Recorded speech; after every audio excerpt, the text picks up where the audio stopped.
Passons à l'actualité internationale avec une révélation de taille quand on sait les rapports que la France a entretenus avec l'Algérie entre l'année 1962, date de l'indépendance, et 1978. Rapport tendu.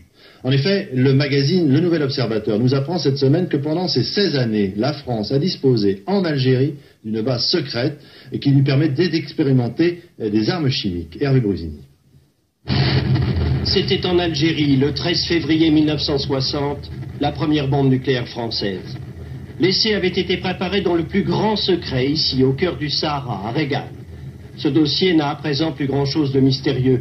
En revanche, on ignorait totalement l'existence d'une autre base secrète, elle aussi, située à quelques centaines de kilomètres de là. Nom de code, Bédenamous.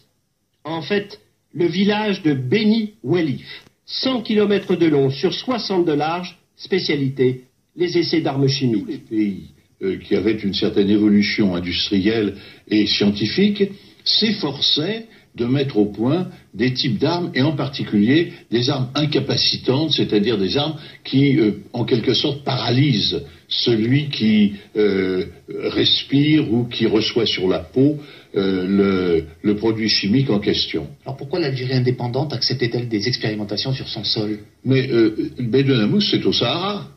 Et au Sahara, comme on le sait, il n'y a pas beaucoup d'habitants. Et les expérimentations de la France à Bédenamous ne gênaient pas du tout l'Algérie. Au contraire, je dirais au contraire parce que ça apportait autour de Bédenamous une certaine activité qui a disparu complètement quand nous avons fermé le centre. En fait, la base de Bédenamous avait été prévue par une annexe secrète aux accords d'Évian en 62. Louis Jox, que l'on voit ici sur des images très officielles, en fut l'un des grands artisans. Le général de Gaulle voulait absolument que soit maintenu un polygone d'essai ultra secret.